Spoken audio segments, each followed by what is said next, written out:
ನಮ್ಮ Sahyadri news channel ಅನ್ನು YouTube, Facebook ಹಾಗೂ ಇನ್ಸ್ಟಾಗ್ರಾಂನಲ್ಲಿ ನೋಡಿ. ಸಬ್ಸ್ಕ್ರೈಬ್, ಲೈಕ್ ಮತ್ತು ಶೇರ್ ಮಾಡಿ ಪ್ರೋತ್ಸಾಹಿಸಿ. ಕಾನೂನುಬದ್ಧ ರೈತರ ಸಂಪೂರ್ಣ ಸಾಲ ಕೃಷಿ ಯಂತ್ರೋಪಕರಣ ಮೇಲೆ ಜಿಎಸ್ಟಿ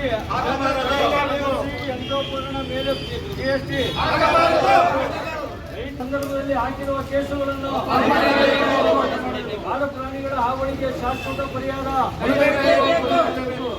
ಭೂ ಸುಧಾರಣೆ ಕಾಯ್ದೆ, ಕರ್ನಾಟಕ ರಾಜ್ಯ ರೈತ ಸಂಘಕ್ಕೆ, ರೈತ ಹೋರಾಟಕ್ಕೆ, ರೈತ ಚಳವಳಿಗೆ ಒಪ್ಪಂದದಿಂದ ವಿದ್ಯುತ್ ಶಕ್ತಿ ಖಾಸಗೀಕರಣವನ್ನು ಎಂಎಸ್ಪಿ ಕಾನೂನು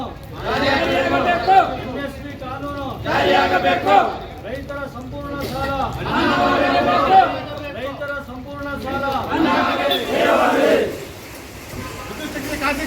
ಇವತ್ತು ನಾಚಿಕೆ ಆಗ್ತೈತೆ, ಟಿವಿನೇ ಆಫ್ ಮಾಡಬೇಕು ಅಂತ ಸಂದರ್ಭ ಬಂದೋಗಿದೆ. ಈಗ ಅದರಲ್ಲೂ ಕೂಡ ಕೆಲವು ಯಾವುದೊಂದು ಯೂಟ್ಯೂಬ್ಗಳಿಗೆ ರಾಜ್ಯ ಸರ್ಕಾರದಿಂದ ರೈತರಿಗೆ ಬಂಪರ್ ಗಿಫ್ಟ್ ಎಲ್ಲಿ ಅದು ಇಲ್ಲ, ಕೇಂದ್ರ ಸರ್ಕಾರದಿಂದ ಮೋದಿ ಅರ್ಧ ರೇಟಿಗೆ ಟ್ಯಾಕ್ಟ್ರಿ ಕೊಡ್ತಾ ಇದ್ದಾರೆ. ಯಾಕಿಂತ ಸುಳ್ಳನ್ನು ಹಾಕ್ತಾ ಇದ್ದಾರೆ? ಇಂಥ ಯೂಟ್ಯೂಬ್ಗಳನ್ನ ಯಾಕೆ ಬ್ಯಾನ್ ಮಾಡಬಾರ್ದು? ಯಾರು ರೈತರು ಸಾಲ ಮನ್ನಾ ಮಾಡಿದ್ದಾರೆ, ರೈತರ ಪಟ್ಟಿ ಬಿಡುಗಡೆ, ನಿಮ್ಮ ಪಾಣಿ ಇದ್ರೆ ಚೆಕ್ ಮಾಡಿ.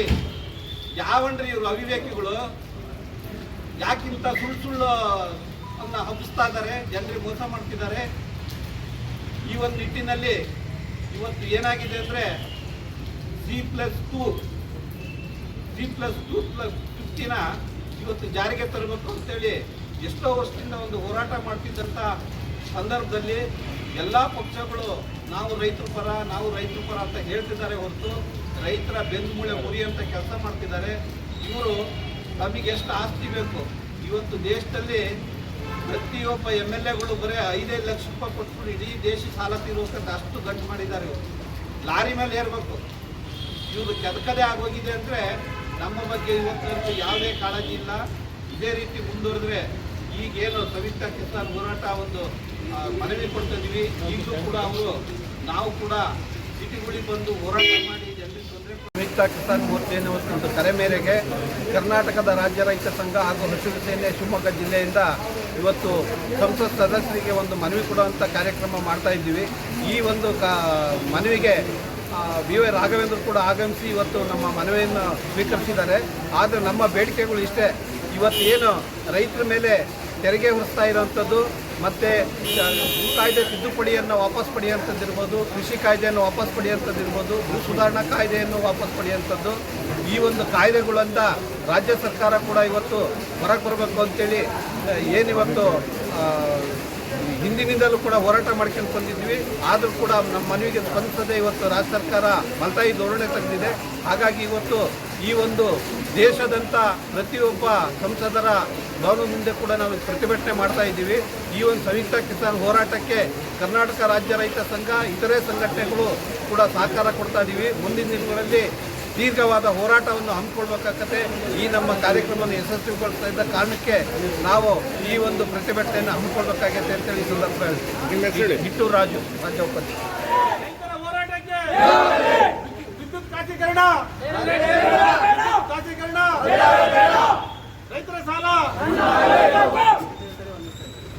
ಯಡಿಯೂರಪ್ಪ ಸಾಹೇಬರು ಮುಖ್ಯಮಂತ್ರಿ ರೈತರಿಗೆ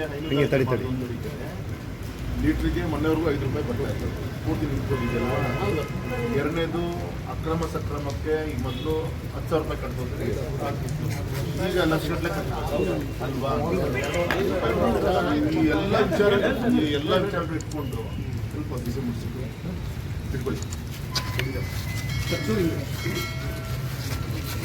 ಅಂತ ಸಂಯುಕ್ತ ಕಿಸಾನ್ ಮೋರ್ಚಾದ ವತಿಯಿಂದ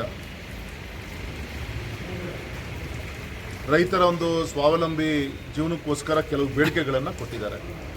ಅದು ಕೇಂದ್ರ ಮತ್ತು ರಾಜ್ಯ ಸರ್ಕಾರಗಳು ಎರಡೂ ಒಟ್ಟಾಗಿ ಸೇರಿ ಜಾರಿಗೆ ತರುವಂಥ ಕಾರ್ಯಕ್ರಮಗಳಿದೆ. ಕೆಲವು ರಾಜ್ಯ ಸರ್ಕಾರನೇ ಅನೇಕ ರೈತ ಪರವಾದಂಥ ಕಾರ್ಯಕ್ರಮವನ್ನು ತಡೆ ಹಿಡಿಯುವಂಥ ಪ್ರಯತ್ನ ಮಾಡಿದರೆ ಅದನ್ನು ಜಾರಿ ತರಬೇಕು ಅನ್ನೋದು ಕೂಡ ವಿನಂತಿಯನ್ನು ಮಾಡಿಕೊಂಡಿದ್ದಾರೆ. ಹಾಗಾಗಿ ಇದನ್ನು ಒಬ್ಬ ಚುನಾಯಿತ ಪ್ರತಿನಿಧಿಯಾಗಿ ಕೇಂದ್ರಕ್ಕೆ ಮತ್ತು ರಾಜ್ಯಕ್ಕೆ ಈ ಗಮನಕ್ಕೆ ತರುವಂಥ ಮುಖಾಂತರ ರೈತರ ಒಂದು ಬೇಡಿಕೆಯನ್ನು ಪ್ರಾಮಾಣಿಕವಾಗಿ ಬಗೆಹರಿಸೋ ಹೊತ್ತಿನಲ್ಲಿ ಅವ್ರ ಜೊತೆಗೆ ಇರ್ತೀನಿ ಅಂತ ಈ ಸಂದರ್ಭದಲ್ಲಿ ಅವರಿಗೆ ಆಶ್ವಾಸನೆ ಕೊಟ್ಟಿದ್ದೀನಿ. ಇದು ಒಂದು. ಎರಡನೇದು, ದೇವ್ರ ದಯೆಯಿಂದ ಒಳ್ಳೆ ಮಳೆ ಆಗ್ತಾಯಿದೆ. ನಿನ್ನೆ ಸೊರಬ ತಾಲೂಕು ಸಾಗರ ಕ್ಷೇತ್ರ ನಮ್ಮ ನಿಕಟಪೂರ್ವ ಮಂತ್ರಿಗಳಂತ ಕುಮಾರ್ ಮಗ ನಾವು ಸುಮಾರು 10-12 ಸ್ಪಾಟ್ಗಳಿಗೆ ಭೇಟಿಯನ್ನು ಕೊಟ್ಟಿದ್ವಿ. ಭತ್ತ ಬಿತ್ತನೆ ಏನು ಮಾಡಿದ್ದಾರೆ, ಈಗಾಗಲೇ ನೀರಲ್ಲಿ ಮುಳುಗೋಗಿದೆ. ಇನ್ನೊಂದು 3-4 ಜನ ಹಾಗೆ ಹತ್ರ ಕೊಳ್ತು ಹೋಗುತ್ತೆ. ವಿಚಿತ್ರವಾದಂಥ ಒಂದು ಪರಿಸ್ಥಿತಿ ಇದೆ ಮಲೆನಾಡು ಭಾಗದಲ್ಲಿ. ಹಾಗಾಗಿ ನಾನು ಸರ್ಕಾರಕ್ಕೆ ಒತ್ತಾಯ ಮಾಡ್ತೇನೆ, ದಯಮಾಡಿ ಆದಷ್ಟು ಬೇಗ ನಮ್ಮ ಕೃಷಿ ತೋಟಗಾರಿಕೆ ಜಂಟಿ ಸರ್ವೆಯನ್ನು ಮಾಡಿ ಏನು ಹಾನಿಯಾಗಿದೆ ಇದನ್ನು ಬೇಗ ಪಟ್ಟಿಯನ್ನು ಮಾಡಿ ರೈತರಿಗೆ ವಿಶ್ವಾಸ ಮುಟ್ಟುವಂಥ ಕೆಲಸ ಮಾಡಬೇಕು. ಇದು ಒಂದು.